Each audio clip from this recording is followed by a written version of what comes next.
This is a story that Grammy used to read us every Christmas Eve. It's called Christmas Through a Knothole. Old Hans was the best woodcarver in all the land, but just 3 weeks before Christmas he was thrown into jail. Again and again he had been told not to hunt in the king's own hunting grounds, but Hans' mouth would water for the taste of roast rabbit. And to the king's lands he would go and set his traps. This time, alas, Hans was caught. The jailer was a kind man. Since Hans was old, he let him have a fire and some wood to carve. But Hans was very unhappy to be in jail on Christmas when all the village was making merry. Hans lived alone, but he had a good friend named Gretchen. Gretchen was 7 years old and had gray eyes and long yellow hair in 2 pigtails. Gretchen also had a little brother named Max. He was as round and brown as she was pink and white. He was as naughty and full of laughter as she was quiet and thoughtful. "Oh, Max," Gretchen said to her brother, "what shall we do? Poor Uncle Hans is in jail just for hunting rabbits. He always has Christmas dinner with us, and now he won't have any, not a bite."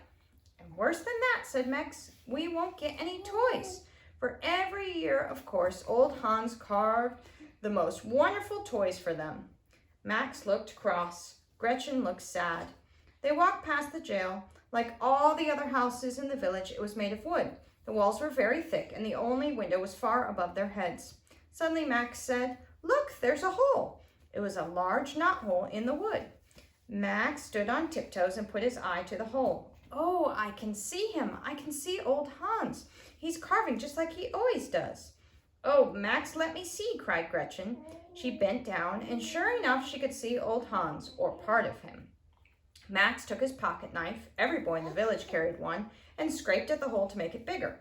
Then he put his lips to the hole and called, "Hans, Uncle Hans, come here, come to the knothole."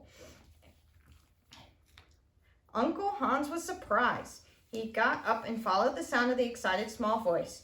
The children told him all the village news. He told them how long the days were in jail. "It'll be a sad Christmas this year, Uncle Hans," said Gretchen. "We will miss you at home." "For us it will be even worse," Max was almost crying. "We won't have any toys, not one." The children could hardly wait for the next day. In the morning they hurried back to the knothole. "Here we are, Uncle Hans," they shouted. The hole was bigger now. Out of it Uncle Hans poked a tiny wooden figure. It was a little boy carrying a flower in his hand. "Oh," cried Max, "it looks just like me." "Only you never carry flowers," said Gretchen. "You just carry big sticks." The next day a fat duck came through the knothole. Then a market woman. "Why," said Gretchen, "that's old Martha." Day after day the tiny carved figures came through the knothole. At last the children had a whole village, and not one was more than 3 inches high. "Uncle Hans has done so much for us," said Gretchen. "I wonder, can we make him a knothole Christmas dinner?" They talked with their mother, and this is what they did. They wrapped some thin pieces of roast goose to make long, thin bundles, 4 of them.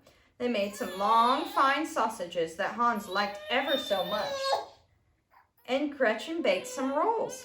They were a very funny shape, not different from the sausages, long and thin. Even the Christmas cakes were rolled up tight with sugar and nuts inside. "And a tall, thin candle, a Christmas candle. I will make it myself," said Max, and he did. Christmas Eve came. There was snow on the pointed roofs of the houses and on the pointed tops of the fir trees. Just as the lights were lit, Max and Gretchen went to the jail. They called old Hans. He came and gave them the prettiest toy of all. It was a funny fat little fellow with a star on his head, a Christmas angel.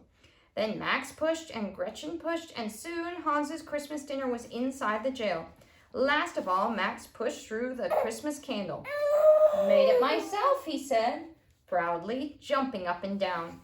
The children said they never had such toys, never, and they loved them because they were so tiny. And Hans said the best dinner he ever had was Christmas through a knothole. The end. The end. Merry Christmas. Merry Christmas. Say Merry Christmas, Jen.